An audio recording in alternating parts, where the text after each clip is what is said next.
kita juga mencintainya. Then you automatically go and tell the people about Jesus Christ. Karena Yesus menangis untuk melihat kita saat ini. Because you don't want them to go to hell. Karena ada di antara kita tidak mengikuti Yesus. Amen. Ada amin? Let's read the same chapter, verse 17 to 18, 17 to 20. Mari kita baca Lukas yang ke-17 sampai 19. 17 to 20. Can you read? Yes. 17 to 20. Dari Lukas 10 tadi ayat 17 sampai 20. Kemudian ke-70 murid itu kembali dengan gembira dan berkata, Tuhan, setan-setan takluk kepada kami demi nama-Mu. Yang ke-18, lalu Yesus kepada mereka, aku melihat iblis jatuh seperti kilat dari langit. Sesungguhnya aku telah memberikan kuasa kepada kamu untuk menginjak ular dan kalajengking dan kuasa untuk menahan kekuatan musuh, sehingga tidak ada yang membahayakan kamu. Ayat yang 20. Namun demikian, janganlah bersukacita karena roh-roh itu taklukkanlah kepadamu, tetapi bersukacitalah karena nama-Mu ada terdaftar di surga. Amin. Amen. You see, the 70 disciples which Jesus sent out, they came back.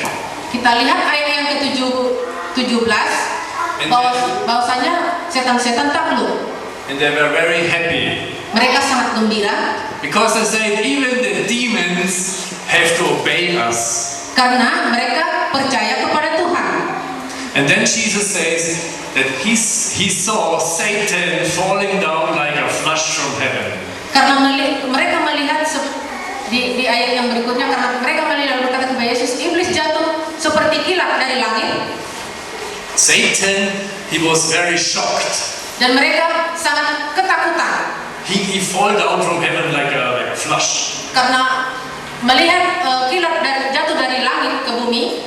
Because Satan did not expect that the disciple of Jesus Christ can cast out his demons. Karena kuasa Tuhan diberikan kepada mereka. Out of the people. Kepada orang-orang banyak. The devil is putting evil spirits in people. Dan juga orang-orang di sekitar itu terkejut. To make them sick. Orang sakit. Or to destroy their life. Orang yang terbuang. And Satan really was so shocked that he fall down because he saw the disciples of Jesus casting out his evil spirits out of the people. Dan setan-setan juga takluk melihat kuasa kebenaran Tuhan. So, and Jesus says in verse 19, behold, I give you the authority to trample on snakes and scorpions. Di ayat yang ke-20, namun demikian janganlah bersukacita karena roh, tetapi bersukacita karena nama-Mu terdaftar di surga. And over all the power of the enemy. Dan semua kuasa ini diberikan kepada kita. It means Jesus gives you the power over Satan. Kuasa setan bisa takluk. When Jesus says He gives you all the power over the enemy, it means all. Karena Yesus telah memberikan kuasa Roh Kudus kepada setiap orang yang menerimanya. It means Satan can do nothing to you when you chase him away. Setan tidak berkuasa atas kamu apabila engkau percaya kepada Tuhan. In the name of Jesus. Di dalam nama Yesus. You have the power over Satan. Kamu punya kuasa atas setan. In the name of Jesus. Di dalam nama Yesus. And you must use this power. Engkau akan memakai kuasa daripada Tuhan ini. If you not use your power over Satan, Satan will play with you. Jika engkau tidak menerima kuasa Tuhan, setan akan memperdayakan kamu. So whenever Satan is attacking you, karena setan berkuasa di bumi ini, you tell him to go away in the name of Jesus. Tapi kamu tidak percaya oleh kuasa Yesus Kristus, kamu dapat menaklukkan setan. And he will take his tail and he goes. Dan kamu bisa menyeretnya dan membawanya pergi. Amen. Amen. But you must do it. Tetapi kita harus menaklukkannya. Jesus has given you the power now over Satan. Yesus telah memberikan kuasa kepada kita untuk menaklukkan setan. Ada amen? You must exercise this authority. Kita harus melakukannya dan melatihnya. Remember that you are now representing Christ on earth. Ingat firman Tuhan. And this 70 disciples, when they were on the mission which Jesus sent them, karena setan juga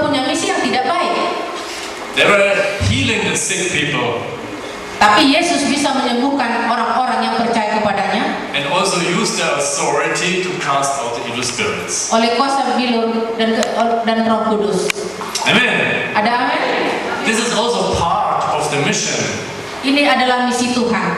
Whenever God sends you for a mission, Ketika Allah punya misi kepada setiap orang then you will preach the gospel to the people, dan berbicara kepada orang-orang, but also you will cast out evil spirits out of people. tetapi di dalam baik Allah And you will pray for them to get healed. kita berdoa dan percaya kepadanya. God has given you this power, Tuhan telah memberikan kita kuasa. but you must do it. Kita harus melakukannya. It means not all the time only come to church and sit down, Kita bukan hanya datang ke gereja dan duduk dan mendengar and go home and eat and drink, dan pulang makan minum, and next Sunday come back, sit down, dan hari Minggu yang akan datang dan duduk lagi, and all the year the same. hanya melakukan seperti tradisi. God wants you also to go out and preach His gospel, Allah mau kita melakukan firman Tuhan ini so that the people will not go to hell. bukan hanya sebagai tradisi, tetapi supaya kita selamat dan mendapatkan surga yang kekal. Hallelujah. Haleluya. Amen. Praise the Lord. Puji Tuhan. But you must do it sometimes. Kita harus melakukan ini setiap saat. It's a heart from God that you go and preach the gospel to the people. Karena Tuhan datang kepada hati kita bagi orang yang menerima kuasa. And since you are son of God and daughter of God, Karena Anda adalah anak-anak Tuhan dan putra-putri Allah. you should have the same heart like God. Yusuf juga seperti itu. Hallelujah. Haleluya. In my life, I was many times on a mission, Saya sudah punya banyak misi beberapa tahun yang lalu. even right now I'm on a mission.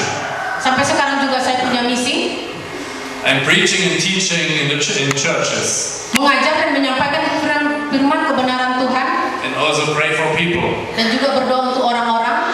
This is also mission work. Ini adalah misi Tuhan. But sometimes in my life I had very extreme mission situation. Kadang-kadang dalam hidup saya juga tidak ada yang menyenangkan.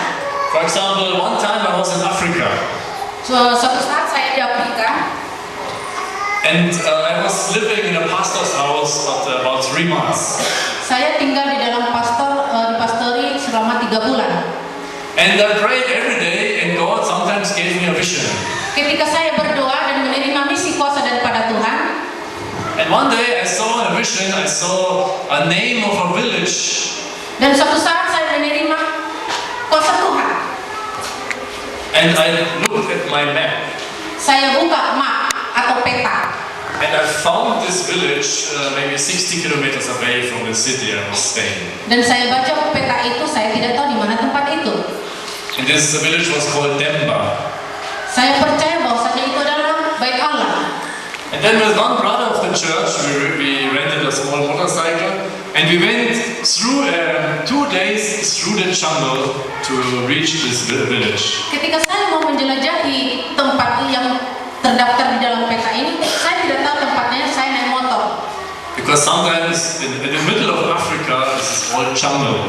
Karena di Afrika banyak hutan belantara, So we could not go fast with a motorcycle. dan saya tidak bisa cepat-cepat naik motor. But after 2 days, we reached this village Demba. Setelah 2 hari kemudian, saya menemukan baik Allah. In this case, the Holy Spirit personally sent me to this village. Dalam hal ini, bahwasanya saya menerima kuasa kebenaran Tuhan. And I did not know exactly what I should do there. Karena sebelumnya saya tidak tahu di mana dalam peta itu. But I trusted God that He will show me. Karena saya percaya Tuhan memberikan kuasa dalam hidup saya. So then in this village, I met a small charismatic church. Di sini saya mengajarkan kepada sebuah karismatik gereja karismatik. And when the people got to know that I'm a missionary from Germany, Setiap orang mungkin tahu bahwasanya misi atau pelayan dari Jerman, they brought all these people to the pastor's house, all the sick people. banyak orang-orang yang datang untuk disembuhkan That we pray for them to get them healed. dan berdoa